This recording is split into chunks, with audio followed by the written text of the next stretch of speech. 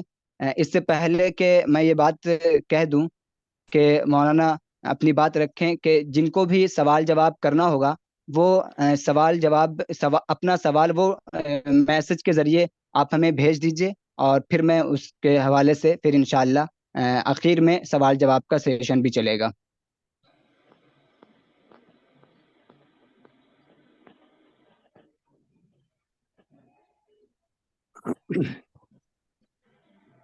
السلام علیکم ورحمۃ اللہ۔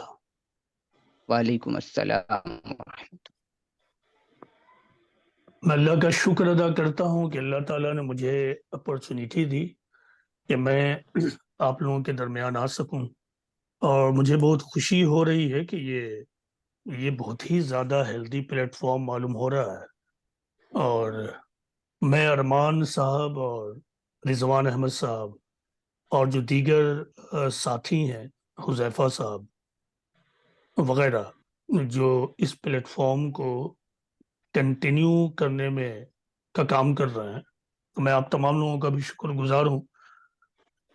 میرا نام ابوالحکم محمد دانیال ہے، اور جیسا کہ ارمان صاحب نے فرمایا کہ میں پٹنہ سے بلونگ کرتا ہوں، میری ابتدائی تعلیم مدرسے سے ہوئی، اور اس کے بعد پھر میں نے کالج یونیورسٹی میں تعلیم حاصل کی، اور میں نے MSc کیا ہے کیمسٹری میں، اور پھر in between the academic qualification میں نے یہ ضرورت محسوس کی کہ مجھے دعوت کا کام کرنا ہے، اور پھر میں اسی میں لگ گیا۔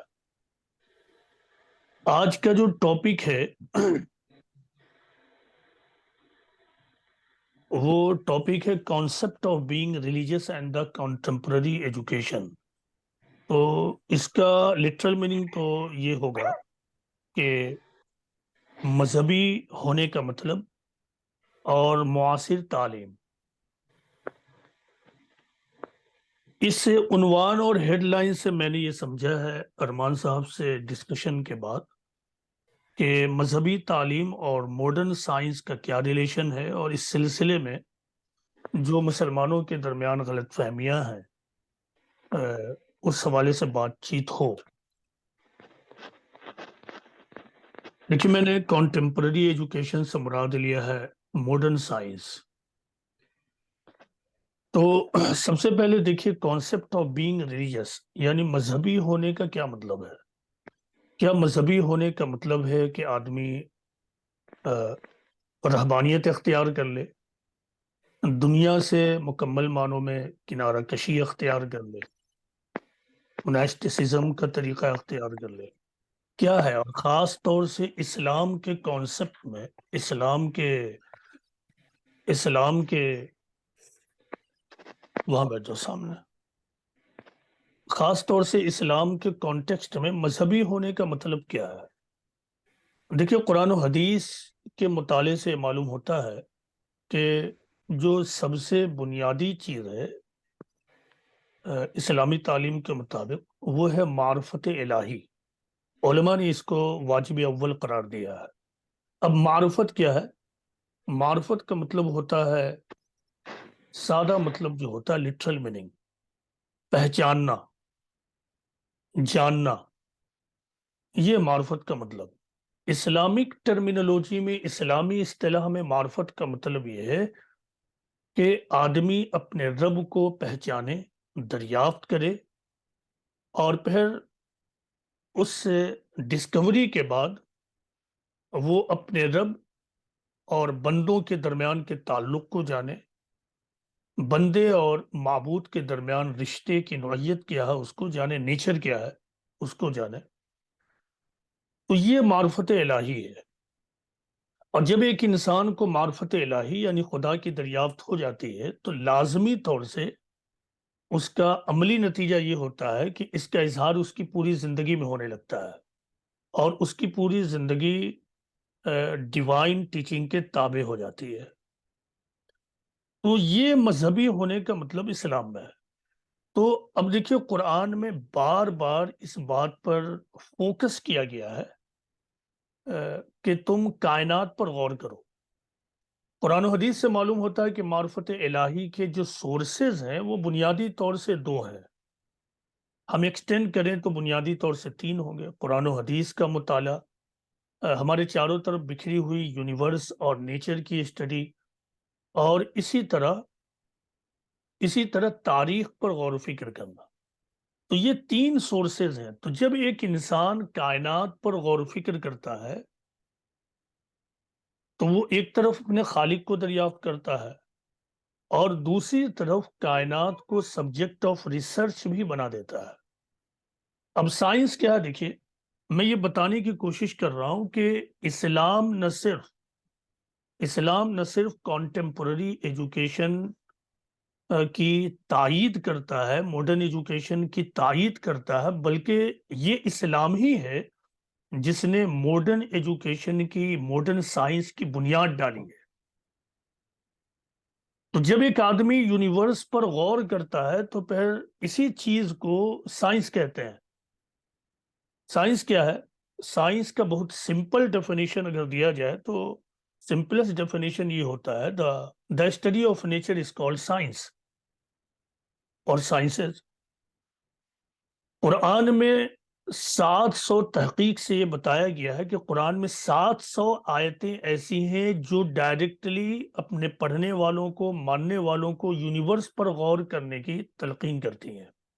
اگر ان ڈائریکٹ ورسز کو دیکھ لیا جائے تو پھر وہ آیتیں 1000 تک پہنچ جاتی ہیں۔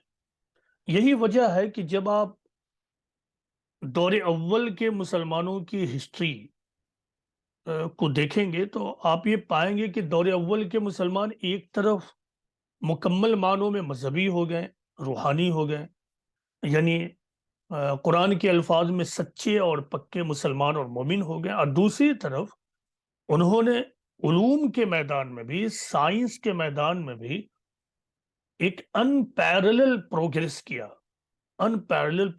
کیا، بے نظیر پروگریس کیا، جس کی کوئی مثال تاریخ میں نہ اس سے پہلے تھی، اور حقیقت یہ ہے کہ اس کے بعد بھی نہیں ملتی ہے۔ میں نے یہ سیشن جوائن کرنے سے پہلے یہ دریافت کیا تھا ارمان صاحب سے کہ اس میں کس لیول کے اسٹوڈنٹس ہوں گے، تو انہوں نے بتایا ہے کہ یہاں گریجویشن کے بھی لوگ ہوں گے، گریجویشن کے اسٹوڈنٹ ہوں گے، تو میں انہی کو سامنے رکھتے ہوئے کچھ باتیں عرض کر رہا ہوں، اور پھر ان کی ذمہ داری ہوگی کہ وہ ان باتوں کو آگے پہنچائیں اور پھر اپنے جو نیچے والے اسٹوڈنٹس ان تک بھی پہنچائیں، یعنی لوور کلاسز کے اسٹوڈنٹس۔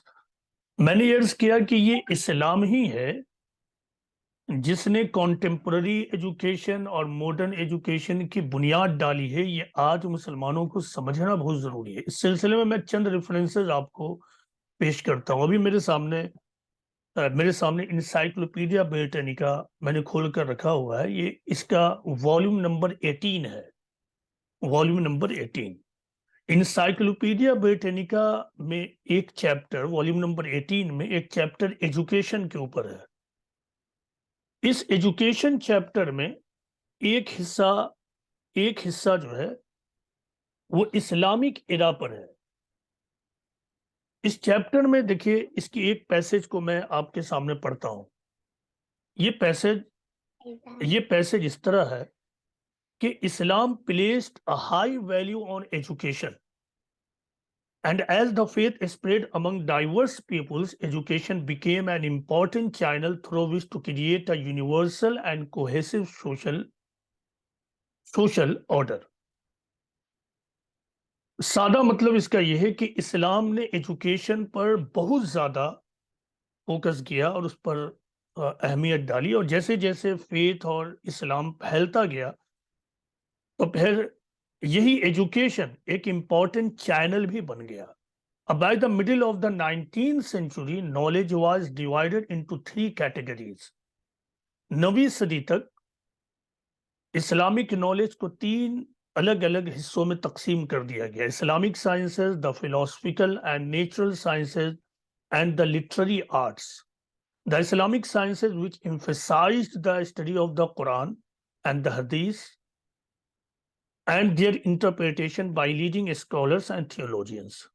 آگے پیسج میں لکھا ہے کہ early Muslim education emphasized practical studies such as the application of technological expertise to the development of irrigation system, architectural innovations, textile, iron and steel products, earthenware and leather products, the manufacture of paper and gunpowder, the advancement of commerce and the maintenance of a merchant marine۔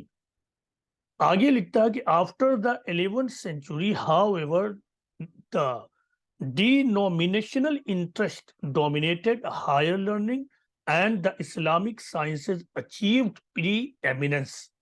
یعنی 11ویں صدی پہنچتے پہنچتے Islamic sciences, دوسرے لفظوں میں modern sciences نے دنیا میں غلبہ حاصل کر لیا۔ اس سے پہلے جو پریکٹیکل ایجوکیشن تھا، اسلام اس پر یعنی اسلام کے ماننے والے اس پر فوکس کر رہے تھے، لیکن جیسے جیسے وقت آگے بڑھتا گیا انہوں نے ہائر ایجوکیشن، اعلیٰ تعلیم پر فوکس کیا، اور پھر اسلامک سائنسز پوری دنیا میں غلبہ اختیار کر لیا۔ میں ریفرنس مذہبی علماء کی کتابوں کا بھی دے سکتا تھا، لیکن میں خاص طور سے ان کتابوں کا ریفرنس آپ کے سامنے رکھ رہا ہوں جو غیر مسلم اسکالرز کے ہیں۔ انسائکلوپیڈیا بریٹینیکا کتابوں کی دنیا میں اپنا ایک خاص مقام رکھتا ہے۔ یہ انسائکلوپیڈیا بریٹینیکا کا ریفرنس تھا جس نے یہ بتایا کہ اسلام نے ایجوکیشن پہ بہت زیادہ اہمیت دی، نمبر 1۔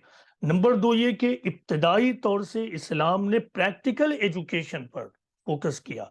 لیکن جیسے جیسے وقت بڑھا ویسے ہی اس نے اعلیٰ تعلیم پر فوکس کیا اور پھر بہت جلد اس نے پوری دنیا میں غلبہ حاصل کر لیا۔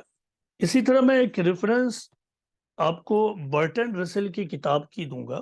اس کی ایک فیمس کتاب ہے ہسٹری آف ویسٹرن فلسفی۔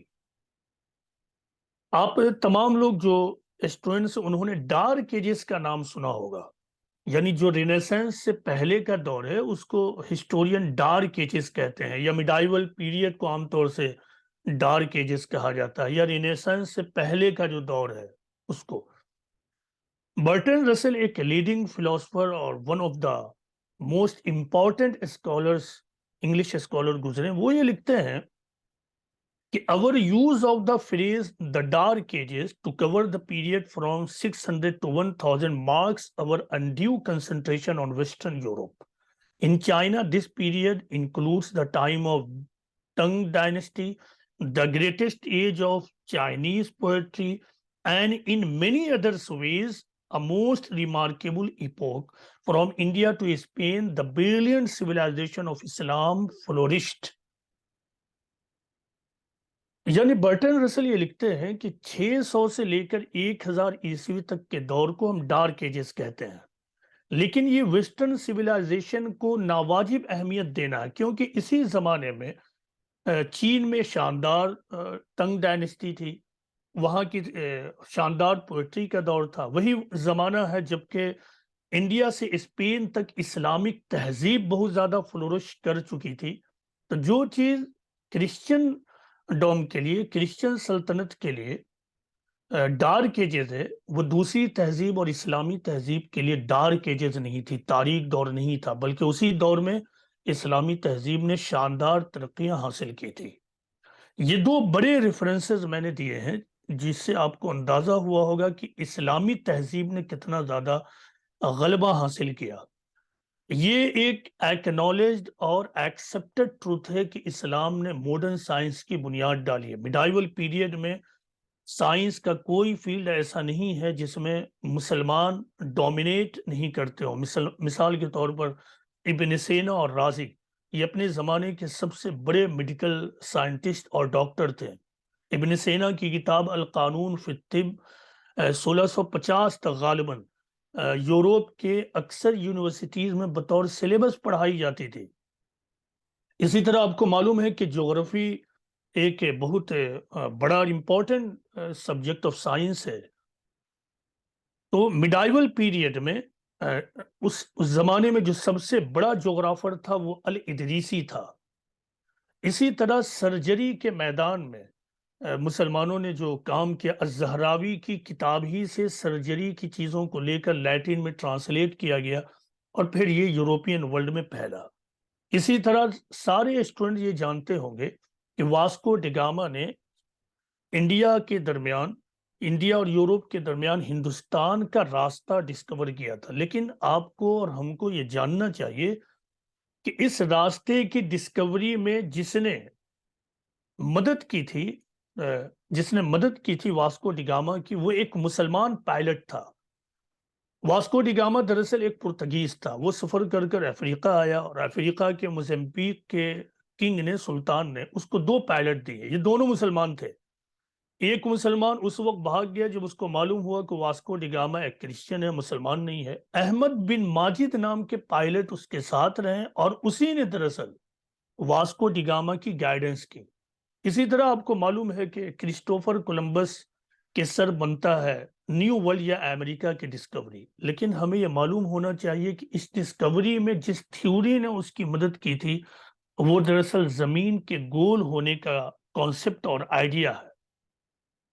ہسٹورین نے یہ لکھا ہے، فار ایگزامپل فلپ کے ہٹی نے، کہ مسلمانوں نے زمین کے گول ہونے کی تھیوری کو باقی رکھا۔ اور پھر ایک فیمس مسلم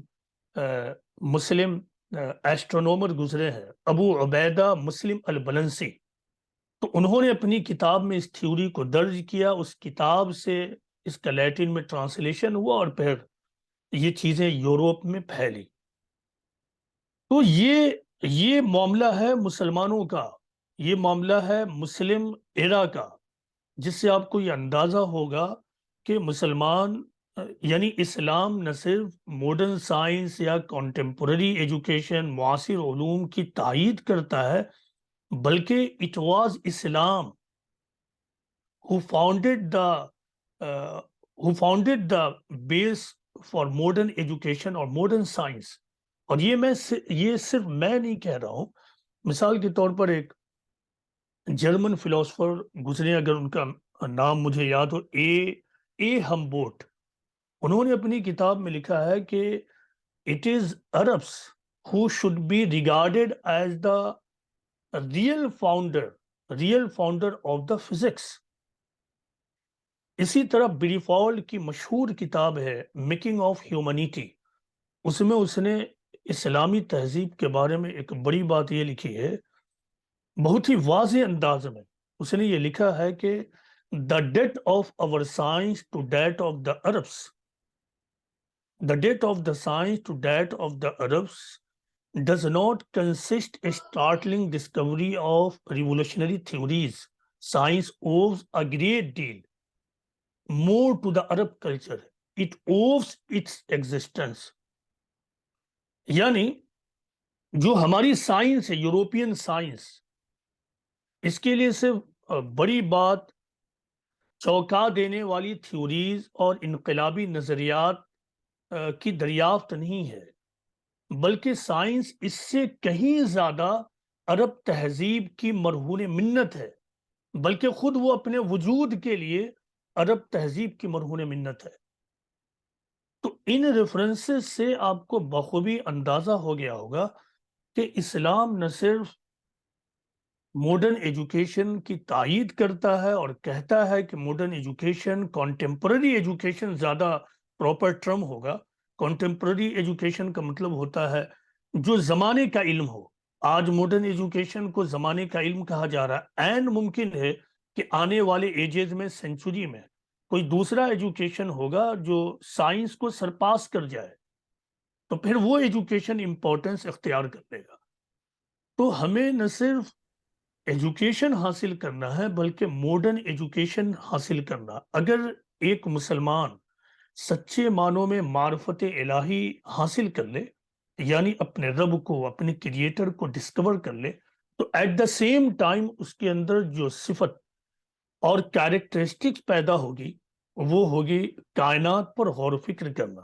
وہ انفیکٹ ایک تھنکر بن جائے گا، وہ چیزوں پر غور و فکر کرے گا، وہ چیزوں کو یوں ہی نہیں لے گا. اور در تھنکر بننا ہی سائنس کی تعلیم ہے. تھنکر بننا ہی کا مطلب ہے سائنٹیفک ایجوکیشن کو حاصل کرنا، یعنی کائنات پر غور و فکر کرنا. کائنات میں، یونیورس میں جو قوانین اور لاز ورک کر رہے ہیں اس پر غور و فکر کرنا اور اسٹڈی کرنا. تو مذہب ہمیں علم سے دور نہیں کرتا ہے بلکہ مذہب ہمیں اور علم کے قریب لے جاتا ہے. آپ کو تو معلوم ہوگا، یہاں بیٹھے ہوئے اس سیشن میں کم از کم بیٹھے ہوئے ایک پارٹیسپینٹس کو یہ معلوم ہوگا کہ قرآن کی جو مشہور طور سے جو بات ہے کہ جو پہلی آیت ہے وہ اقرا بسم ربک الذی خلق، کہ پڑھو اپنے رب کے نام سے. اب آپ دیکھیے کہ پڑھو کے معاملے میں اللہ تعالیٰ نے یہ نہیں کہا یہاں کہ پڑھو دینی علم، حالانکہ دوسرے موقع پر قرآن میں تفقہ فی الدین کی بات کہی گئی ہے، تو اللہ تعالیٰ یہاں یہ بات بھی کہہ سکتا تھا. یہ آیت واضح طور سے بتا رہی ہے کہ اسلام میں ایجوکیشن کے معاملے میں دوئی نہیں ہے، ڈوالزم نہیں ہے. اسلام میں ایجوکیشن کے معاملے میں اکائی ہے. یہی وجہ ہے کہ اسلام آتے ہی پوری دنیا میں سائنس کا غلبہ ہو گیا. آپ نے کبھی سوچا ہے کہ اسلام سے پہلے جس ایجوکیشن کو آج کانٹمپرری ایجوکیشن کہتے ہیں، یعنی ماڈرن سائنس ڈیولپ نہیں کیا تھا؟ حالانکہ گریس میں، یونان میں بہت کوششیں ہو رہی تھی. ایرسٹوٹل وغیرہ اور ایرسٹوٹل کے شاگرد نیچرل سائنس میں کافی محنت کر رہے تھے، لیکن ان کو کوئی خاص کامیابی نہیں مل سکی. اس کی وجہ کیا تھی؟ اس کی وجہ خود مذہب میں ہے، کیونکہ اسلام سے پہلے کبھی بھی دنیا میں توحید کا غلبہ نہیں ہو پایا تھا، یعنی ونس آف گاڈ. تو توحید کے غلبہ نہ ہونے کا مطلب کیا ہے کہ شرک کا غلبہ ہوگا. پولیتھیزم ڈومینیٹ کرے گا. اور پولیتھیزم کیا ہے؟ پولیتھیزم اور شرک کا مطلب یہ ہے، پولیتھیزم اور شرک کا مطلب ہے ظواہر فطرت کی عبادت کرنا، اس کو پوجنا، یعنی فینومینا آف نیچر کو، نیچرل فینومینا کی پرستش کرنا. تو اسلام سے پہلے ٹرو سینس میں کبھی بھی توحید رائج ہی نہیں ہوا. اٹ از اسلام جس نے توحید کو غالب کر دیا، جس کے بعد اب نیچر، یہ پرکرتی، یہ یونیورس سبجیکٹ آف ورشپ نہیں رہے، بلکہ یہ سبجیکٹ آف ریسرچ بن گئے. اور یہیں سے پھر ماڈرن سائنس کی شروعات ہو گئی. صرف یہی بات نہیں تھی کہ توحید ڈومینیٹ ہو گیا، بلکہ پروفٹ محمد صلی اللہ علیہ وسلم نے بہت زیادہ ایجوکیشن پر فوکس کیا ہے. مشہور تاریخی واقعہ ہے کہ جب غزوہ بدر میں اپوننٹس آف پروفٹ محمد گرفتار کر کے لائے گئے، تو کہا جاتا کہ اس زمانے میں مکہ میں مدینہ کے مقابلے میں ایجوکیشن زیادہ تھا. تو اب مکہ کے لوگ گرفتار کر کر جب لائے گئے تو پروفٹ محمد نے اپنے لوگوں سے بات چیت کرنی شروع کی کہ اب ان کے اوپر جزیہ یا فائن کیا لگایا جائے، وہ فائن کیا ہوگا. الگ الگ لوگوں نے الگ الگ ایڈوائز دیا. پروفٹ محمد کو جو بات سمجھ میں آئی وہ یہ کہ اب یہ جو گرفتار لوگ ہیں، ہر گرفتاری 10 بچوں کو ٹیچ کرے گا. اب غور کیجئے کہ یہ تمام لوگ مشرک تھے، یہ لوگ ڈینائرز تھے. تو یہ کیا پڑھاتے؟ ظاہر ہے یہ ایمان اور فیتھ کی بات نہیں پڑھاتے. ایمان فیتھ کے علاوہ جو علوم اس وقت رائج تھے وہی پڑھاتے. تو پروفٹ محمد نے علم پر اتنا زیادہ فوکس کیا کہ بالکل جانی دشمنوں سے بھی اپنے سماج کے بچوں کو ایجوکیشن دلوانے میں کوئی ایکسکیوز نہیں لیا. مشہور حدیث رسول ہے جس کا ٹرانسلیشن اس طرح ہے کہ if anyone travels on a road in search of knowledge, Allah will cause him or her to travel one of the roads of paradise. اگر کوئی بھی انسان علم کی تلاش میں کسی راستے پر، کسی ایک راستے پر سفر کرتا ہے تو اللہ اسے جنت کے راستوں میں سے ایک راستے پر سفر کرائے گا. یعنی جو حقیقی معنوں میں علم کا مسافر ہوگا اس کو اللہ تعالیٰ اپنی معرفت بھی دے گا، اس کو ریئلائزیشن آف گاڈ بھی دے گا، اس کے لیے ریئلائزیشن آف گاڈ اور معرفت الہی کو آسان بنائے گا. قرآن میں ایک مقام پر ہے انما یخش اللہ من عبادہ العلماء، اللہ سے وہی لوگ ڈرتے ہیں جو علم والے ہوتے ہیں، جو علم والے ہوتے ہیں. یہ بہت امپورٹنٹ بات ہے. یعنی وہ لوگ جو علم رکھتے ہیں، غور و فکر کرتے ہیں. تو ان ریفرنسز سے ہمیں، آپ کو یہ بخوبی معلوم ہو گیا ہوگا کہ ایک طرف اسلام میں ایجوکیشن کی اہمیت کیا ہے، دوسری طرف یہ کہ Islam contemporary education, science, modern education, modern technology کو پڑھنے کے لیے نہ صرف حوصلہ افزائی کرتا ہے بلکہ یہ اسلام ہی ہے جس نے ماڈرن سائنس کی بنیاد ڈالی ہے. اور یہ بات کسی مسلم عالم اور اسکالر کی نہیں ہے، بلکہ دنیا کے تمام بڑے بڑے اسکالرز نے اس بات کو بالکل کھلے الفاظ میں تسلیم کیا ہے. اب ہماری ذمہ داری ہے کہ ہم نے جب اپنے گولڈن ایج کو کھو دیا ہے تو ہم اس گولڈن ایج کو لانے کے لیے دوبارہ کوششیں کریں. یعنی ہم دیکھیے، تاریخ کے مطالعے کے بنیادی طور سے 2 طریقے ہیں. ایک تو یہ کہ آپ تاریخ کا مطالعہ فخریہ انداز میں کریں، آپ تاریخی حوالوں کو لے کر، ماضی میں کیے گئے کارناموں کو لے کر فخر کریں اور اس کو اس طرح بیان کریں کہ it was us who did all those things، یعنی ہم ہی ہیں جو یہ سب کچھ کیا تھا. ظاہر وہ ہم نہیں تھے، ہمارے آباء و اجداد تھے، ہم تو اب زیرو پر ہیں. ایک طریقہ تو یہ ہے کہ آپ اس سے فخر کی غذا لیں. دوسرا طریقہ یہ ہے کہ آپ تاریخ کا مطالعہ کریں، اپنے حال کا جائزہ لیں اور فیوچر کے لیے لائن آف ایکشن تیار کریں. تو ہمیں چاہیے کہ ہم قرآن و حدیث کا اس حوالے سے مطالعہ کریں کہ کانٹمپرری ایج کے لیے قرآن و حدیث، قرآن و سنت ہمیں کیا رہنمائی دیتے ہیں، تاریخ میں ہمارا کیا کردار رہا ہے، اب ہم کیا کر رہے ہیں، آئندہ کیا کرنا چاہیے۔ تو اللہ تعالیٰ سے یہ دعا ہے کہ اللہ تعالیٰ ہم سب کو سمجھنے کی توفیق عطا فرمائے، ارمان صاحب اور ان کی ٹیم کو، ان کے ساتھیوں کو جزائے خیر دے۔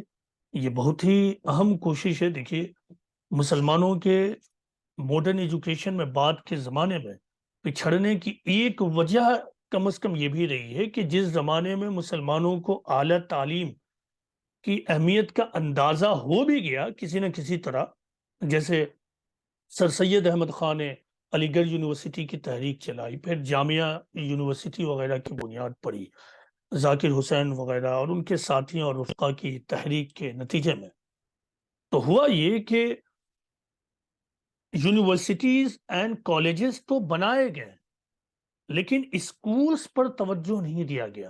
اور آپ کو معلوم ہے کہ کالجز اینڈ اسکولز کے لیے جو فیڈرز کا کام کرتے ہیں یہ اسکولز ہیں۔ یہی وجہ ہے کہ آج مسلم یونیورسٹیز میں بھی بڑی تعداد میں مسلمانوں کی تعداد نہیں ہے، بلکہ دوسرے مذاہب سے تعلق رکھنے والے لوگوں کی تعداد آج زیادہ ہو گئی، جیسا کہ ہم لوگ سنتے ہیں۔ اس کی وجہ یہی ہے کہ ہمارے پاس معیاری فیڈر گروپ نہیں ہے۔ تو جو لوگ انڈر میٹرک بچوں پر محنت کر رہے ہیں، بلا شبہ یہ بہت بڑا کام ہے۔ اور ارمان صاحب، رضوان احمد صاحب اور دوسرے ساتھی جن کا میں نام نہیں جانتا ہوں، رضوان احمد صاحب کا نام تو ابھی میں نے ارمان صاحب کی زبان سے جانا، اور باقی جو بھی لوگ ہیں تمام لوگ قابل مبارکباد ہیں۔ اور میں اللہ سے دعا کروں گا کہ آپ لوگوں کی یہ کوششیں جاری رہے اور اللہ تعالیٰ آپ لوگوں کو بہترین بدلہ دے۔ جزاک اللہ خیرن واحسن الجزا، آمین ثم آمین۔ بہت بہت شکریہ۔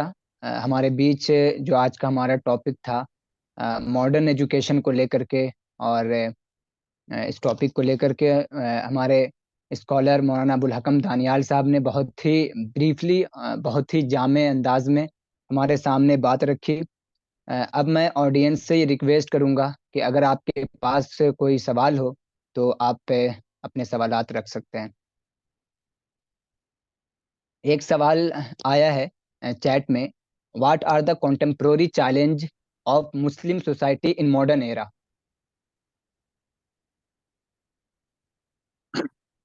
دیکھیے، ایک چیلنج تو بہت ہی آبویس ہے، اپرنٹ ہے، یہ سب لوگ جانتے ہیں، سب لوگ بولتے ہیں، اور وہ یہ ہے کہ مسلمان ماڈرن ایجوکیشن میں پیچھے ہو گئے۔ یہ سب لوگ آپ کو بتائیں گے، اینڈ یہ ایک فیکٹ ہے۔ لیکن اس سے بھی بڑا ایک اور چیلنج ہے، اور وہ چیلنج یہ ہے کہ مسلمانوں کی روایات اور ماڈرن ایج، مسلمانوں کے ٹریڈیشنز اور مسلمانوں کا جو اپنا ایک بیک گراؤنڈ ہے، تعلیمی پس منظر ہے، وہ اور ماڈرن ایج میں کافی بعد ہے، کافی ڈسٹینس ہے۔ یعنی موجودہ زمانہ بالکل ہی بدلا ہوا زمانہ ہے۔ موجودہ زمانے کے چال چلن، موجودہ زمانے کے رویے بالکل بدل گئے ہیں۔ اس میں بھی ایک اور اضافہ، مزید پرابلم یہ ہوا ہے کہ ہم مسلمان ہیں، مسلمانوں کو اس بات کا احساس ہے کہ ایک زمانہ تھا کہ وہ گولڈن ایج تھا۔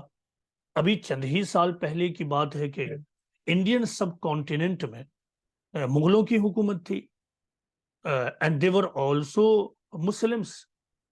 اکثر مسلم اسکالرس کو یہ کہتے ہوئے، مسلم اسپیکرز کو ردر یہ کہتے ہوئے آپ سنیں گے کہ یہ ہم ہی تھے کہ ہم نے حکومت کی تھی، یہ کیا تھا، وہ کیا تھا وغیرہ۔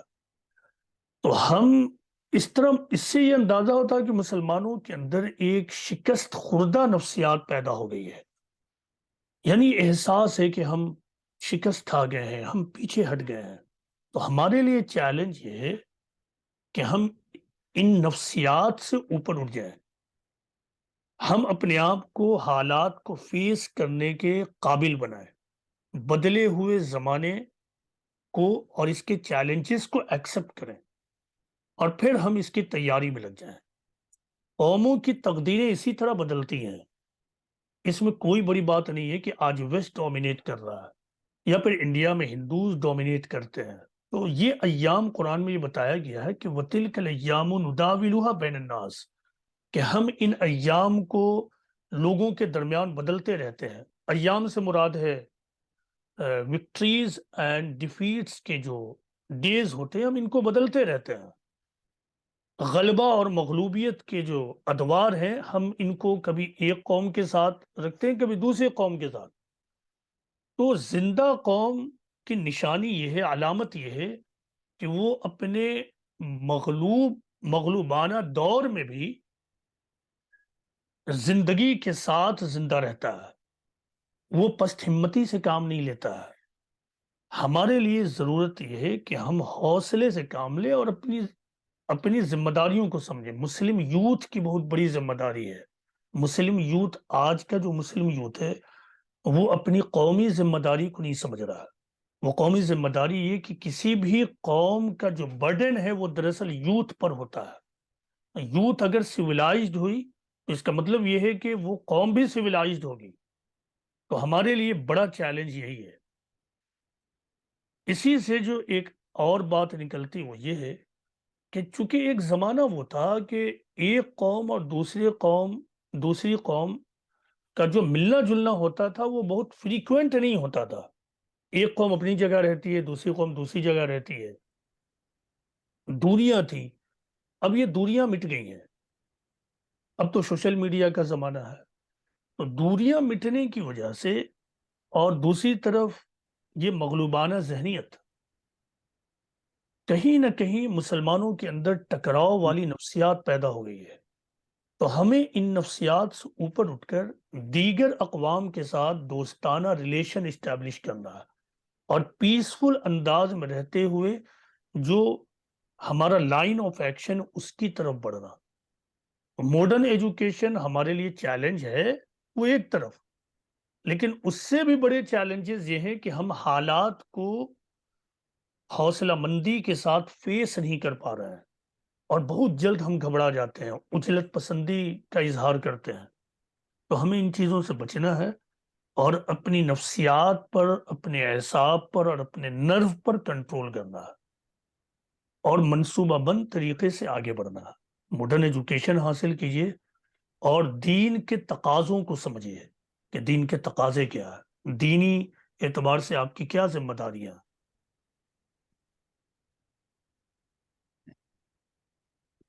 جی، جزاک اللہ. دوسرا سوال یہ ہے کہ if criminal activity exists on a large scale somewhere on society, then the principle of humanity has been maintained in Islam.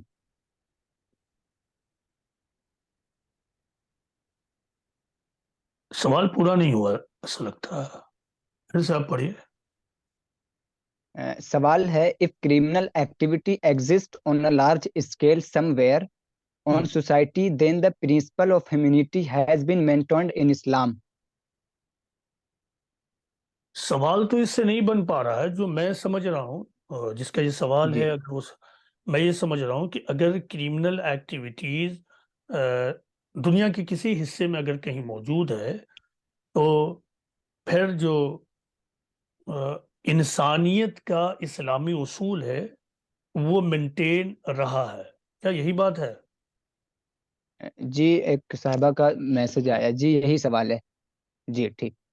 تو سوال نہیں مل رہا مجھے اس سے، کیا وہ پوچھنا کیا چاہ رہی ہیں ان سے ایک بار پھر بول جی کوشچنس میرا ہے جو جی میں جی جی. پوچھنا یہ چاہ رہی ہوں کہ جو ہماری جو سوسائٹی میں جو لارج اسکیل پہ کرمنل ایکٹیویٹیز ورک کر رہی ہے، بہت زیادہ یہ بڑھ چکی ہے، تو ہاں. اس پہ اسلامک پوائنٹ آف ویو کیا ہے ایسا جو ہم مطلب کچھ انسیڈنٹ ایسے ہوتے ہیں کہ گھر کے آس پاس کچھ اس طرح کی چیزیں ہو جاتی ہیں جس میں ہم مسلم لوگ ہیں، وہ اگر ہم ان کی مدد کرنا چاہ رہے ہیں، انہوں نے بھلے بہت سارے کرمنل ایکٹیویٹیز میں انوالو رہے ہیں یا پھر بہت سارے ایسے کیس ان کے ساتھ ہوئے ہیں جس میں انہوں نے پوری طرح سے اپنا دکھایا ہے جو بھی چیزیں کری ہیں، تو اس پہ اس جگہ پہ ہم انسانیت دکھا سکتے ہیں یا نہیں دکھا سکتے ہیں؟ اس چیز کو لے کر ہیومینٹیز پہ کچھ اسلام میں کیا دیا گیا ہے، اس پہ اگر آپ کچھ تھوڑا سا ہمیں کلیئر کر دیں.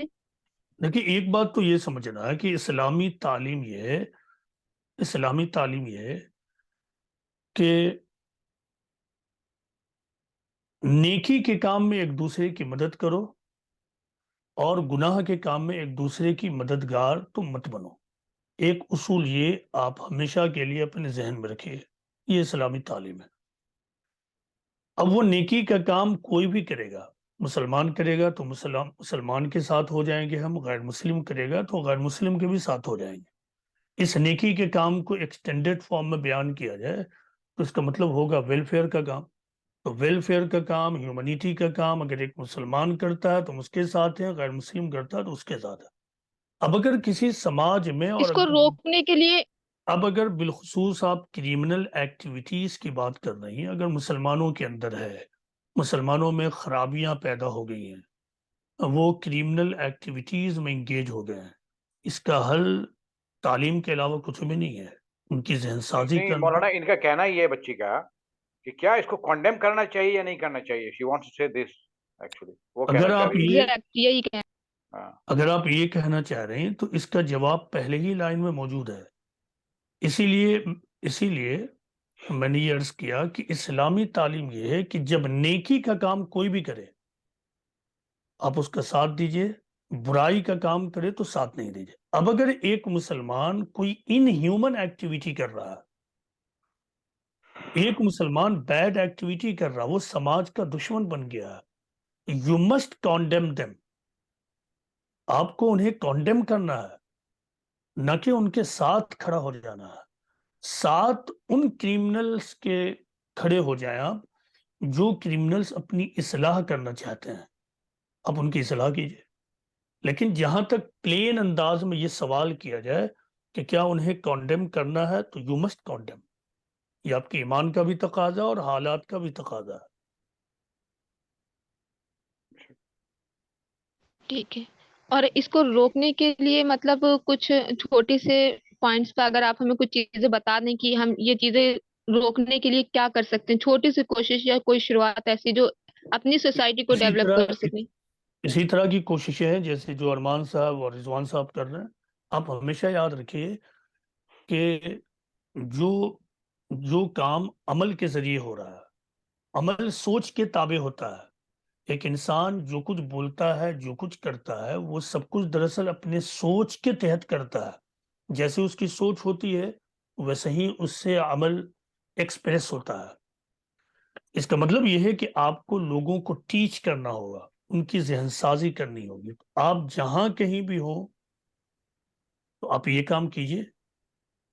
آپ خود کر سکتی ہیں تو خود کیجئے، اور آپ کسی ایسے لوگوں کی مدد لے سکتی ہیں تو آپ ایسے لوگوں کی مدد کر کر اصلاحی پروگرام چلائیے، ریفارمیشن کا کام کیجئے. یہی کام ہے. اب ہمیشہ یاد رکھیے کہ ذہن سازی اور تعلیم کا کوئی بدل نہیں ہے.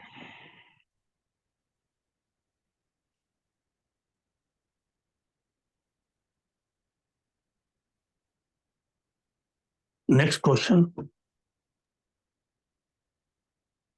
جی اور شکریہ. کسی کے ذہن میں اگر کوئی سوال ہو، کوئی کوشچن ہو تو وہ ہماری اسکالر سے آپ ڈائریکٹ انٹریکٹ کر سکتے ہیں. میں نے چیٹ باکس میں ایک کوشچن لکھا، مولانا شاید آپ کو مل رہا ہوگا. ایک کوشچن ہے، ایک منٹ میں جی بس ایک کوشچن ہے، what steps we should take to make good relations with other communities.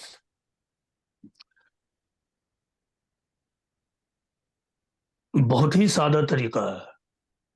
آپ یہ بتائیے کہ آپ کے دوست سے جب ریلیشن بگڑ جاتا ہے اس وقت آپ کیا کرتے ہیں؟ اگر آپ کو دوست سے ریلیشن مینٹین کرنا ہے، آپ اس سے ملیں گے، اس سے بات چیت کریں گے، اس کی جو گریوینسز ہوں گے، اس کا جو کمپلین ہوگا اس کو آپ دور کریں گے. ٹھیک یہی معاملہ ہمیں غیر مسلم اقوام اور ادر کمیونٹیز کے ساتھ کرنا ہے. ادر کمیونٹیز کو دیکھیے بہت ساری مس انڈرسٹینڈنگس ہیں مسلمانوں کے حوالے سے. کچھ مذہبی مس انڈرسٹینڈنگس ہیں اور کچھ سماجی سطح پر مس انڈرسٹینڈنگس ہیں. اور ان مس انڈرسٹینڈنگس اور غلط فہمیوں کو طاقت اس وقت مل جاتی ہے جب مسلمان ان قوموں سے دوری بنا کر رہتے ہیں. آپ یہ کہہ سکتے ہیں کہ وہ بھی ہم سے دوری بنا کر رہتے ہیں. تو عرض یہ کہ مسلمانوں کے اوپر یہ دینی ذمہ داری ہے. یہ بات نوٹ کر رکھیے کہ یہ مسلمانوں کی دینی ذمہ داری ہے کہ مسلمان غیر مسلم اقوام کے ساتھ اچھے ریلیشن بنائیں.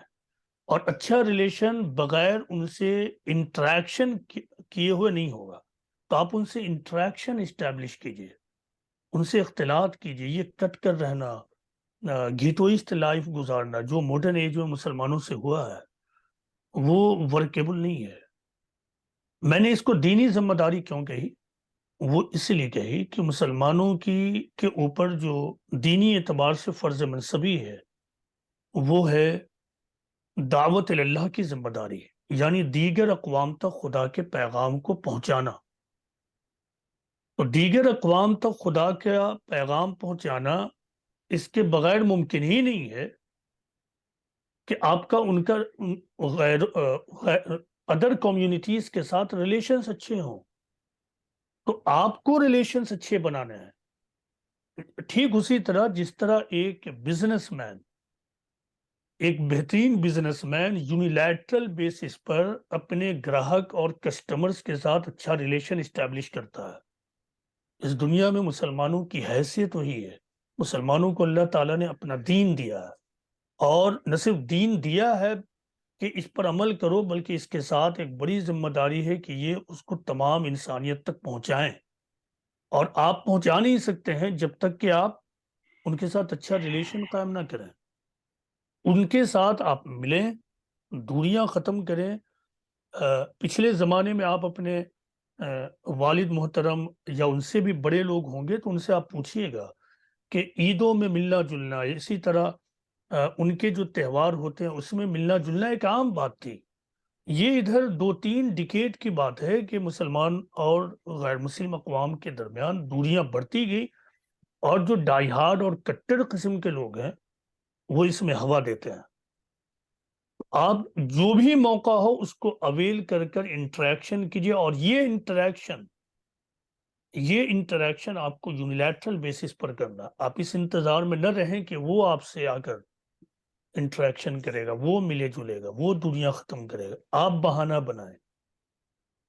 ٹھیک اسی طرح جس طرح ایک لور اپنے بیلوڈ کے ساتھ دنیا ختم کرنے کی کوشش کرتا ہے. یہ اتنی بڑی ذمہ داری، بلکہ اس سے بھی کروڑ گنا بڑی ذمہ داری ہے. تو حذیفہ صاحب یہی طریقہ ہے. بہت اچھا، ماشاء اللہ. میں نے ایک کوشچن رکھا تھا. بہت شکریہ. ارمان بھائی، can you go through that question? جی اوکے سر. دیکھ رہے ہیں آپ میرا کوشچن؟ ہو یہ کوشچن ہے ہاؤ کین وی آپ No, اپنا یہ میرا کوشچن تھا. بدع اینڈ شرک is increasing in the contemporary generation. How to overcome this? جو بدع اور شرک جو کنٹمپرری جنریشن میں جو مجھے تو لگتا ہے اور بڑھ گیا ہے، تو اس کو کیسے مطلب کہ آپ contemporary بچے جو ہیں؟ سر یہ لا علمی کے نتائج ہیں، اور ہمیں ایجوکیٹ کرنا ہوگا. اس کے علاوہ کوئی دوسری صورت نہیں ہے. ہوا یہ ہے کہ بعد کے زمانے میں دین کے نام پر کچھ گروہ بندیاں بھی ہو گئیں. بعض گروہوں کے درمیان بعض گروہوں کے درمیان خاص اعمال رائج ہو گئے، اور یہ اعمال حقیقتاً بدعت ہیں، لیکن ان کے نزدیک وہ دینی اعمال کے طور پر رائج ہو گئے ہیں. اب دوسرا بڑا مسئلہ یہ ہوا ہے کہ مسلمان کسی نہ کسی طرح، کسی نہ کسی وجہ سے، میں ان ریزنز کا ابھی ڈسکشن نہیں کروں گا، قرآن سے دور ہو گئے ہیں. حتیٰ کہ ایک اندازے اور سروے کے مطابق خود مدرسے کے فارغین بھی اپنے مستقل اسٹڈی میں قرآن کو نہیں رکھتے ہیں. ارمان صاحب یہاں موجود ہے. یعنی قرآن کو بطور سبجیکٹ اور بطور گائیڈنگ بک کے ان کی زندگی میں بھی نہیں. عوام الناس کو تو چھوڑ دیجئے. تو حل تو یہی ہے کہ ان کو ایجوکیٹ کرنا، اور ایجوکیٹ کرنے میں سب سے پہلی بنیاد یہ ہے کہ انہیں قرآن کے قریب لائیے. جب وہ قرآن کو پڑھیں گے تو وہ بالکل 224 کی طرح جاننے لگیں گے کہ شرک کتنا بڑا گناہ ہے. تو ہوا یہ کہ بعد کے زمانے میں خود ہم مذہبی لوگوں نے مسلمانوں کو قرآن ہی سے دور کر دیا ہے. پڑھا لکھا مسلمان بھی نہ قرآن پڑھتا ہے نہ سیرت کی کتاب پڑھتا ہے. تو وہ پڑھے. تو ہمیں ایجوکیشن کو عام کرنا ہے. ایجوکیشن کو اس کا حل وہی ہے. ایجوکیشن عام ہو اور جو ذمہ دار لوگ ہیں وہ اپنی ذمہ داری سمجھتے ہوئے شرک مولانا ہم لوگ ماشاءاللہ ہزاروں بچے کی سرپرستی کر رہے ہیں، مگر ہم لوگ جیسے بتاتے ہیں کوئی اصلاح کی بات بتاتے ہیں، مگر وہ جب گھر جاتے ہیں پیرنٹ جو ہیں ان کو جو ہے پھر جو ہے وہی ہو جاتا ہے نا، تو بدعت سے دور نہیں ہو پاتے ہیں بالکل. تو ہم جو دیکھ رہے ہیں مطلب کہ جیسے آپ بتائیں گے ان کو کوئی کہ مزار سے دور رہو یا احمد صاحب جی اٹ ول ٹیک ٹائم. جب تو یہ جڑیں بڑی بہت بڑا ایک چیلنج ہے ہم لوگوں کے لیے، جو ہے بچے جو ہے اس بات اور کو دینی اعتبار سے یہ ایک چیلنج ہے. اٹ ول بہت ٹیک بڑا ٹائم. چیلنج ہے. یعنی جی ایسا نہیں ہوتا ہے. اس سلسلے میں میں اپنا ذاتی ایکسپیرینس بتاتا ہوں. ذاتی ایکسپیرینس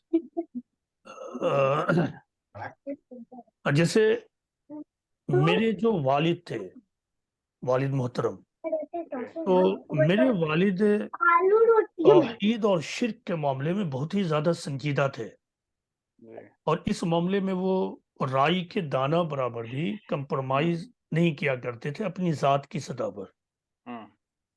لیکن میری والدہ کچھ اعمال ایسے انجام دیتی تھی جن کو ہو سکتا کچھ لوگ یہ کہیں کہ یہ بدعت ہے. جی یہ بدعت ہے. والد محترم کا طریقہ یہ تھا کہ والدہ جو کرتی رہی اس کو انہوں نے کرنے دیا، اور وہ خاموشی سے لگاتار جو صحیح باتیں تھے وہ بتاتے رہے. اس کا نتیجہ یہ ہوا کہ ہم لوگوں کے اندر وہ چیزیں جگہ نہیں پائیں. دوسری طرف خود والدہ بھی ایک زمانے میں بہت ڈھیلے ڈھالے انداز میں ان اعمال کو کرنے لگے، یعنی خود ان کو بھی پھر کانفیڈنس نہیں رہا. تو جو چیزیں بدعات اور خرافات کے اعتبار سے آپ کے ذہن میں ہوں گی، ان کی جڑیں بڑی مضبوط ہیں، بلکہ ان کی پشت پر انسٹیٹیوشنز بھی ہیں، ادارے بھی ہیں. تو ایک طرف اگر اس معاملے میں آپ سخت رویہ اختیار کریں تو ٹکراؤ کی نوبت ہوگی، تو پھر وہ اسلامی فضا کو خراب کریں گے. دوسری طرف اگر آپ جلد باز ہوں گے تو جلد بازی سے یہ مسئلہ حل نہیں ہوگا، چونکہ اس کی جڑیں بڑی مضبوط ہے. تو ضرورت ہے کہ بہت خیر خواہی کے جذبے کے ساتھ قرآن و حدیث کے ریفرنس میں باتیں بس بتاتے رہیے، اور توفیق اور ہدایت اللہ دیتا ہے. ابھی کچھ دن پہلے کا واقعہ ہے کہ ایک بچے کو میں نے اسے اصلاح کیا تھا کہ وہ اجمیر شریف روانہ ہوئی تھی، وہاں جا کے اس نے منت مانگا کہ ہم جو ہے میں نے خواجہ کے درگاہ میں جو ہے مانگا ہے میں پاس ہو جاؤں گی. تو میں نے بتایا بیٹا یہ سب جو ہے اللہ، یہ کچھ نہیں ہوتا ہے، آپ اللہ سے ڈائریکٹ مانگو. بالکل سر. تو وہ بچی جا کے مجھے میرا مطلب ہمارے بارے میں بتایا اس نے کہ یہ لوگ وہابی ہیں نا سر، وہابی ہیں، ہے نا. تو مطلب اس طرح کی اصلاح جو ہے بچوں کو میں کوئی مطلب کہ کیسے big challenge, very big challenge for us. تو ہے نا، تو یہ جو ہے یہ چیلنج جو ہے بہت بڑا. قرآن پڑھوائیے ان لوگوں کو. جب قرآن پڑھیں گی تو قرآن پڑھتے پڑھتے وہ اس آیت تک پہنچے گی کہ وَإِذَا سَأَلَكَ عِبَادِي عَنِّي فَإِنِّي قَرِيبٌ. فإني قریب. جی ہے نا، اجیب دعوت الداعی اذا دعانی فلیستجیبوا لی. تو ان کو بچوں کو گھر پہ ایسا مل رہا ہے نا ماحول، مطلب کہ آپ چلیے خیر، اللہ تعالیٰ سے دعا ہے کہ اللہ تعالیٰ جو ہے اصلاح کرے، اور ہم لوگ جو ہے کوشش میں لگے رہتے ہیں. جی یہ کوشچن بہت اچھا کوشچن ہے. آخر میں ایک کوشچن آیا ہے، نسرین نام سے ہے. ان کا کوشچن ہے if our typical parents not allowed to high education، اور کہتے ہیں کہ جاب تھوڑے نہ کروانا ہے specially for girls, how to convince them. انہیں یہ بتائیے کہ پہلے تو ان کو یہ بتائیے کہ ایجوکیشن کا تعلق نوکری چاکری اور جاب سے نہیں ہے. ایجوکیشن کا تعلق انٹلیکچوئل ڈیولپمنٹ سے ہے. اسلام نے ایجوکیشن کو جاب اور پیسے کے لیے پروموٹ نہیں کیا تھا. اسلام نے ایجوکیشن کو شعور کی بیداری کے لیے پروموٹ کیا تھا. تو اب بتائیے ایجوکیشن کے بعد ہی ایک انسان بنتا ہے. جن لوگوں کے پاس ایجوکیشن نہیں ہوتا ہے وہ دنیا تو دور ہے، وہ خود کو بھی نہیں جانتے ہیں، وہ اپنے رب کے بھی قریب نہیں ہو پائیں گے. ان کو بتائیے کہ قرآن میں یہ بتایا گیا ہے کہ انما یخش اللہ من عبادہ العلماء، کہ اپنے رب سے، اللہ سے وہی لوگ ڈرتے ہیں جو علم والے ہوتے ہیں. اس کا مطلب یہ ہے کہ خود اللہ کو بھی ہائر ریئلائزیشن آف گاڈ مطلوب ہے. یعنی ایک ایمان وہ ہے جو ایک آدمی عقیدے کی بنیاد پہ لایا ہوا ہے. مسلمان گھر میں پیدا ہوا، اس کو بتایا گیا کہ ایمان یہ ہے، مسلمان اسے کہتے ہیں، قرآن یہ ہے وغیرہ، یہ بھی ایمان ہے. لیکن ایمان کی اعلیٰ صورت یہ ہے کہ ایک انسان خود شعور کی بنیاد پر سیلف ڈسکوری کے تحت خدا کو دریافت کر لے، خدا اس کے لیے دریافت بن جائے، ڈسکوری کی چیز بن جائے. تو خود قرآن کو یہ مطلوب ہے کہ جو بندہ ہے وہ مجھے دریافت کرے، اور دریافت کا راستہ علم کے ذریعے کھلتا ہے، بغیر علم کے دریافت ممکن نہیں ہے. ان کو بتائیے علم کا یہ مقصد ہے. پھر یہ بتائیے کہ کل کو میری شادی ہوگی، میرے گھر میں بیٹی بیٹا دونوں ہوگا. ٹھیک ہے بیٹی جاب نہیں کرے گی لیکن بیٹا تو جاب کرے گا، یہ ان کے ذہن کی بات میں بتا رہا ہوں. تو آپ بولیے کہ جب میں پڑھی رہوں گی تبھی تو اپنے بیٹے کو گھر پہ پڑھاؤں گی، ورنہ وہ پڑھ کر آئے گا، کیا پڑھا، کیا اس نے اسکول میں پڑھا، کیا ٹیوشن میں پڑھا، کیا اس کو فردر نیڈ ہے، اس کو گھر میں بتانے والا کوئی نہیں ہوگا. تو میں تو اس کے لیے بالکل یوز لیس بن جاؤں گی. تو ایک طرف یہ میرے بیٹا کے لیے، چونکہ وہ اسی لینگویج میں بات کر رہے ہیں اسی لیے میں بیٹا کا لفظ استعمال کر رہا ہوں، ایک طرف میرے بیٹے کے لیے یہ محرومی کی بات ہوگی، دوسری طرف سماجی مطالعہ یہ بتا رہا ہے کہ جب بچوں کو اس بات کا احساس ہو رہا، خاص کر ان دنوں ان کے والدین اس سے کم جانتے ہیں، تو یہ مورل ویلیوز کی کمی کی وجہ سے پھر وہ اپنے والدین کو بھی ہلکے میں لیتے ہیں، اور وہ پھر بولنے لگتے ہیں ارے مما آپ کو کیا معلوم ہے، I know everything, you don't know دس.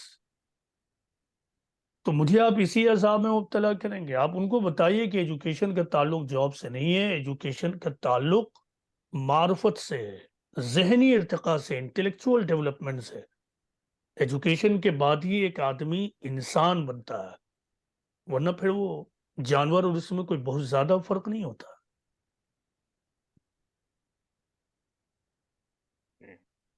بہت شکریہ، بہت شکریہ مولانا ابوالحکم دانیال صاحب. سوالات تو اور ہیں لیکن چونکہ سیشن ہمارا کافی لانگ ہو چکا، 8 بجے سے ہم لوگوں نے باضابطہ شروع کیا تھا. تو کیوں میں لوگ آپ تمام آڈینس، ارمان صاحب کیا لوگ بھی اکتا جی گئے سینس؟ نہیں لوگ تو الحمدللہ بہت غور سے سن رہے ہیں اور بہت مزہ آ رہا ہے. حسن سے پوچھ لیجیے، چونکہ یہ لاسٹ سیشن ہے تو لاسٹ سیشن وہ تھوڑا پرولونگ ہو سکتا ہے، کوئی مسئلہ نہیں ہے، لیکن آپ لوگ ایڈمن ہیں، آپ دیکھ لیجیے. ایک کوشچن یہاں ہے، اگر آپ اجازت دیجیے تو میں اس کو پڑھتا ہوں. جی سر جی. ایک کوشچن یہاں پہ تھا ابھی کہ ہم کس طرح اسکل کو ڈیولپ کریں، وہ کیا ڈیلیٹ ہو گیا، کیا ہوا؟ نہیں ہے، how can we develop the skill of humanity among our self. جی ہے. وہ مجھے کیوں نہیں دکھ رہا؟ نہیں ہے تو اس میں بھائی عزیز کہاں پہ؟ بس ایک منٹ ارمان، کیوں نہیں دکھ رہا؟ وہ لکھا ہوا مجھے.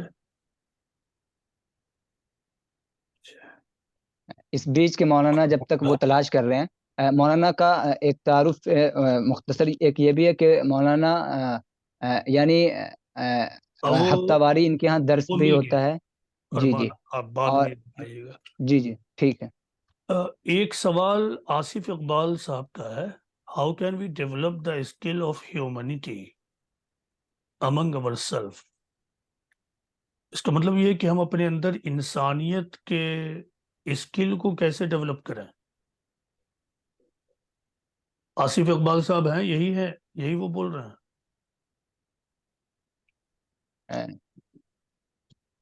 آصف صاحب شاید لیفٹ کر گئے ہیں. لیکن ان کے سوال یہی انہوں نے کیا تھا، ہاں اس کے بعد دیکھیے، شاید وہ لیفٹ ہو گئے. جی اچھا ان کے سوال کے جواب میں عرض کر دوں بالکل بالکل. کہ انسانیت کے جذبات اور انسانیت کے اسکل اپنے اندر اور مسلمانوں کے اندر پیدا کرنا وقت کی اہم ترین ضرورت ہے، اور اس کے لیے پہلی سیڑھی یہ ہے کہ آپ خود اپنے آپ کو انسان کے طور پر ڈسکور کیجئے، اور پھر آپ یہ دیکھیے بہت ہی سادہ انداز میں وداؤٹ اینی ریفرنسز کہ اگر ایک دوسرا انسان آپ کے ساتھ برا برتاؤ کرتا ہے، غیر انسانی رویہ اختیار کرتا ہے، ہارش ہوتا ہے، آپ کے خلاف ایبیوسو لینگویجز استعمال کرتا ہے، آپ کو کیسا فیل ہوتا ہے؟ تو پھر آپ دوسروں کے ساتھ بھی یہ کام مت کیجیے. دوسری بات یہ ہے کہ جب آپ قرآن کو پڑھیں گے تو قرآن میں پروفٹ آف اسلام کے بارے میں ایک بات یہ بتائی گئی ہے کہ وَإِنَّكَ لَعَلَىٰ خُلُقٍ عَظِيمٍ، کہ بلا شبہ تم اعلیٰ ترین اخلاق پر ہو. اب اخلاق کو ڈیفائن کرتے ہوئے ایک موقع پر پروفٹ محمد صلی اللہ علیہ وسلم نے یہ بتایا اپنے صحابہ کو کہ سنو تم لوگ اماہ نہ ہو جانا. لوگوں نے پوچھا کہ اللہ کے رسول یہ اماہ ہو جانا کیا ہے؟ پروفٹ محمد نے کہا کہ اس کا مطلب یہ ہے کہ جو لوگ تمہارے ساتھ اچھا سلوک کریں تو تم بھی ان کے ساتھ اچھا سلوک کرو، اور جو لوگ تمہارے ساتھ برا سلوک کریں تو تم ان کے ساتھ برا سلوک کرنے لگو، بلکہ جو لوگ تمہارے ساتھ اچھا سلوک کریں تو تم ان کے ساتھ اچھا سلوک کرو، اور جو لوگ تمہارے ساتھ برا سلوک کریں تو تم اس کے جواب میں برا سلوک مت کرو. تو یہ آپ کے مذہبی ہونے کی پہچان ہے کہ آپ کا اخلاق اور آپ کی انسانیت جوابی انسانیت نہیں ہونی چاہیے، جوابی انسانیت نہیں ہونی چاہیے. اب ہم اس کو اپنے معاشرے میں، اپنے اندر اور مسلم معاشرے میں کیسے انکلکیٹ کریں، اس کی ٹریننگ کیسے ہو؟ اس کی ٹریننگ کے دو ہی طریقے ہیں. آپ کتابوں کو پڑھیں اور ایسے لوگوں کے پروگرامز کو اٹینڈ کریں. ہونا تو یہ تھا کہ ہماری مسجدوں سے اس طرح کی باتیں ہوں اور سافٹ اسکل، ہیومنٹی اسکل کو ڈیولپ کرایا جائے، تو جگہ تو وہی ہے. تو مطالعہ کرنا، قرآن کا مطالعہ کیجئے، ایسے لوگوں کی صحبت میں رہیے، اور خود اپنے آپ کو دریافت کیجئے آپ بھی انسان ہی ہیں. خدا کی جتنی بھی مخلوق ہیں، جتنی بھی مخلوق، بھیڑیا، کتا، شیر، یہ سب خونخوار قسم کے جانور ہیں. لیکن ایک بات پر غور کیا کبھی آپ نے؟ ایک بھیڑیا دوسرے بھیڑیے کے لیے کبھی بھیڑیا نہیں ہوتا ہے، شیر بھی دوسرے شیر کے لیے شیر نہیں ہے، کتا بھی دوسرے کتے کے لیے کتا نہیں ہے. یہ انسان ہے کہ اس کے اندر ایک طرف نفسیاتی طور سے اعلیٰ انسانی سوچ، جذبات، محبت کے جذبات، یہ سب بھرے ہوئے، انصاف کے جذبات یہ بھرے ہوئے ہیں. اس کے باوجود وہ دوسرے انسان کے ساتھ غیر انسانی رویہ اختیار کرتا ہے. تو ہمیں اس نفسیاتی پرابلم کو دور کرنا ہے، اور ہمیں یہ جاننا ہے کہ ہم انسان بنا کر پیدا کیے گئے ہیں، اور خدا کے یہاں انسان ہی بنا کر اٹھائے جائیں گے، اور انسانیت کی بنیاد ہی پر ہمارا اصل ٹیسٹ ہے. لہذا حدیث رسول ہے کہ کل آخرت میں لوگوں کے میزان، لوگوں کا جو اعمال کا میزان ہوگا، اس پر سب سے بھاری چیز اعلیٰ اخلاق ہوگا. یہ انسانی روش ہے. امید ہے کہ آپ باتیں کلیئر ہوئی ہوں گی. اور کوئی کوشچن لینا ہے یا پھر کنکلوڈ کرنا ہے؟ بہت شکریہ مولانا، آپ کی باتیں سے الحمدللہ بہت فائدہ ہوا ہم لوگوں کو آج، ماشاءاللہ. جزاک اللہ قاری صاحب. جی آپ نے بہت ہی اچھی بات کہی، ماشاءاللہ، کافی دل خوش ہوا ماشاءاللہ. اینڈ ہمارے بزرگوں کو یہ ہمارے جی یہ نیٹ پریپریشن کر رہے ہیں حافظ قرآن کے، الحمدللہ. تو بہت شکریہ صاحب کا. کہ آپ نے بہت ہی طریقے سے اس کا ٹاپک تھا اور رات کو بہت خوب انداز میں تمام آڈینس کے حوالے کیا. اخیر میں یہ بتاتا چلوں اپنے آڈینس کو کہ یہاں سے سینٹر فار پیس اینڈ ایک بات اور عرض میں کرتا نے چلوں ارمان صاحب، سوری فار انٹرپشن. ایک جی بات اور عرض کرتا چلوں کہ دیکھیے گا، موجودہ زمانے میں جی ہیومنیٹی اور انسانیت پر بہت زیادہ چرچا ہے. لوگ عام طور سے کہتے ہیں کہ انسانیت فرسٹ، مذہب بعد میں ہے. تو یہ بوگس باتیں. یہ کنفیوژن کیوں کریٹ ہوا معلوم ہے؟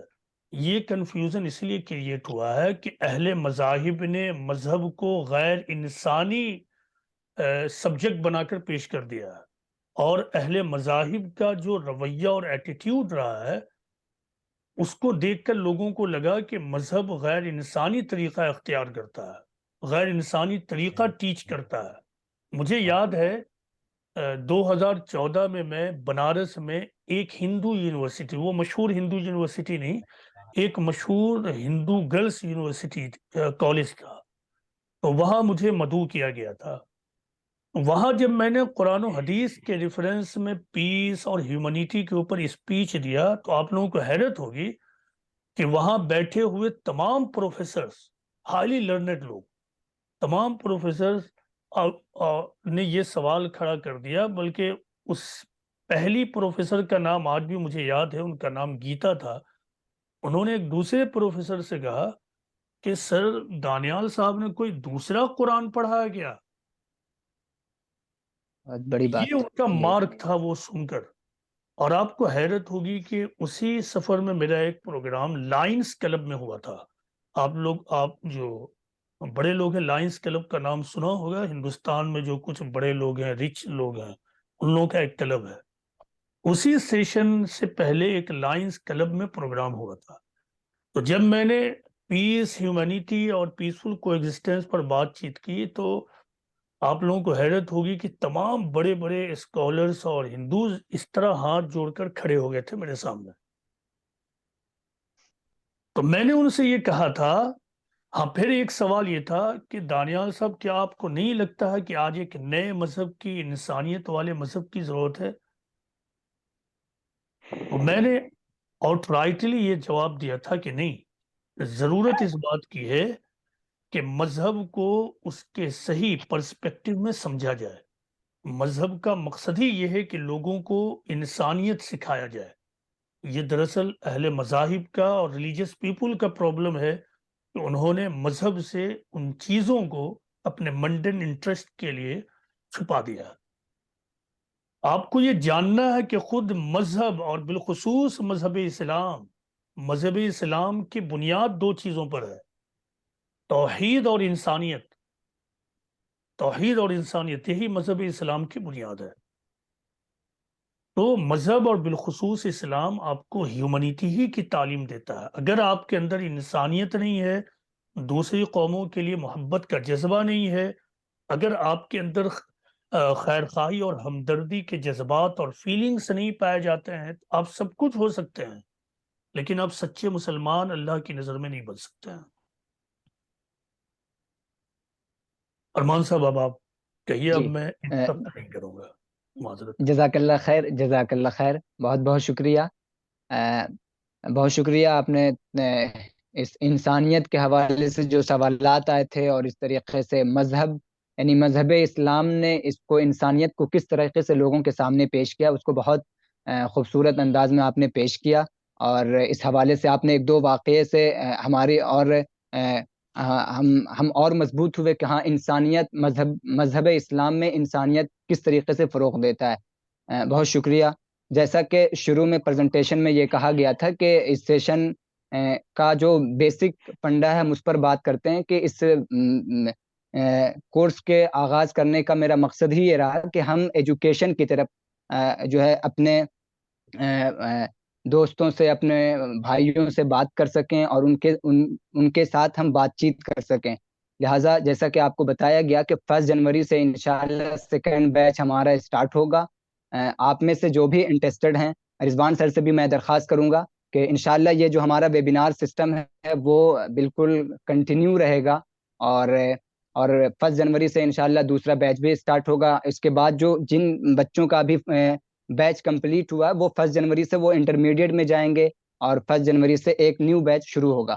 یہ تو کلاس کے حوالے سے بات ہو گئی. دوسری بات یہ کہ جو لوگ بھی آج ہم لوگوں نے دانیال سر کو سنا، ان کی باتوں سے بہت لوگ امپریس ہوئے، اور بہت وہ اچھا انہوں نے میسج میں ایک صاحب نے کہا، صاحبہ نے، کہ جزاک اللہ خیر سر، ایک اچھی شروعات ہے یہ، اللہ کامیاب کرے، اور آپ کی بات بہت اچھی لگی. تو میں آپ تمام آڈینس سے یہ درخواست کروں گا کہ سر کا ایک چینل ہے CPOS انڈیا، جس کا میں نے فل فارم بھی بتایا، وہ اپنے یوٹیوب پر آپ وہاں جا کر کے وزٹ کر سکتے ہیں، اور آپ اس چینل کو سبسکرائب کیجئے، اور وہاں دانیال سر کی ساری ویڈیوز الگ الگ ٹاپک پر الگ الگ عنوان سے وہاں ساری چیزیں ہیں، آپ وہاں سنیں. جی کون سا چینل بتائیں، تھوڑا بتائیں پھر دوبارہ. CPOS.India CPOS.India. یہاں پہ جتنے میں نے میسج پہ لکھ دیا ہے. جی جی یہاں پہ جتنے بھی پارٹیسپینٹ ہیں، جتنے بھی پارٹیسپینٹس ہیں، ساتھی ہیں، ان سے میں یہ ریکویسٹ کروں گا کہ ہمارے ادارے کا یہ چینل ہے CPOS.India CPOS.India. بہت اس کو شکریہ. ضرور سبسکرائب کر لیجئے. یہ فری ہوتا ہے سبسکرپشن، اس میں کوئی آپ کا پیسہ نہیں لگتا ہے. بالکل بالکل حضرت، بالکل. اس پہ میرے تقریباً 500 لیکچرز موجود ہیں. ماشاء اللہ ماشاء لگاتار اس پر جہاں بھی پروگرامز ہوتے ہیں مستقل یہاں درس ہوتا ہے، اور یہاں ایک جامع مسجد میں جمعہ میں خطاب کرتا ہوں ایوری فرائیڈے، تو وہ تمام لیکچرز ریکارڈ ہوتے ہیں. میں کہیں بھی جاتا ہوں، ایون آج بھی جو بات چیت ہوئی ہے وہ ریکارڈ ہوئی ہے، تو وہ بھی ہو سکتا آئندہ کبھی بھی یوٹیوب پر ڈال دیا جائے گا. تو آپ لوگ ضرور اس سے جڑیں، اور انشاءاللہ. مولانا میں پوچھنا چاہتا ہوں، کس مسجد میں امامت کرتے ہیں آپ پٹنہ میں؟ پھلواری میں ایک مسجد ہے جس کو عام طور سے چوراہے کی مسجد کہتے ہیں. یہ عمارت شرعیہ سے بالکل ایڈجیسنٹ ہے، ایسے سٹی ہوئی. ہاں، تو یہ بڑی مسجد ہے، ابھی ڈیمولش ہو کر بن بھی رہی ہے. تو وہیں میں جمعہ کا خطاب کرتا ہوں آدھا گھنٹہ، پھر نماز پڑھاتا ہوں، اور اسی مسجد میں عیدین، عید اور بقرعید بھی میں پڑھاتا ہوں.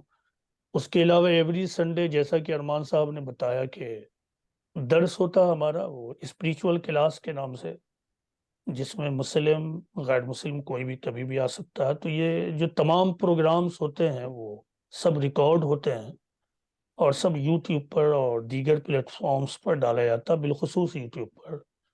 اچھا، تو یہ لائیو بھی ہوتا ہے مولانا؟ مطلب ہاں، لائیو بھی ہوتا ہے، لائیو بھی ہوتا ہے. ہمارے پھلواری ایریا کے بہت سارے بچے ہیں ہمارے اس ایریا کے، جی تو میں بھیج سکتا ہوں اگر. تو لائیو کہاں پر ہوتا ہے یہ؟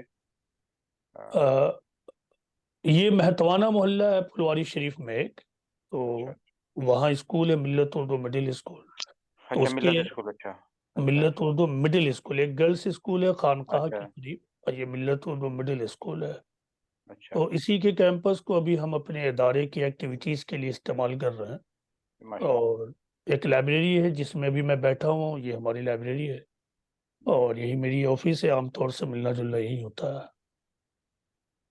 تو وہ چینل ضرور آپ لوگ سبسکرائب کیجئے، اور لیکچرز کو سنیے بھی اور دوسروں تک پہنچائیے، چونکہ یہ دعوت اور پیس کا مشن ہے کہ غیر مسلم اقوام تک یعنی چیزیں اس طرح پلیٹ فارم پہ جائے کہ ایک طرف غیر مسلموں کے جو اعتراضات ہیں، غلط فہمیاں ہیں، وہ دور ہوں، دوسری طرف اسلام آج کے ایجوکیٹڈ لوگوں کو آج کی چیز معلوم ہونے لگے، اس کا ریلیونس لوگوں کو سمجھ میں آئے، اسلام بغیر ملاوٹ کے پہنچایا جائے. تو یہ کوشش ہے. CPOS. شکریہ. بہت شکریہ مولانا، جی، بہت شکریہ. CPOS India .India. چلیے، جزاک اللہ. جی جزاک اللہ خیر. جزاک اللہ. میں آخر میں اپنے تمام آڈینس کا شکر گزار ہوں کہ آپ نے شروع سے اس ویبینار سے کنیکٹ رہے، اور سب سے زیادہ میں شکر گزار ہوں اپنے اسکالر دانیال صاحب کا. آپ نے بہت ہی قیمتی باتیں ہمارے سامنے رکھیں، ٹاپک کے حوالے سے، جوابات کے حوالے سے.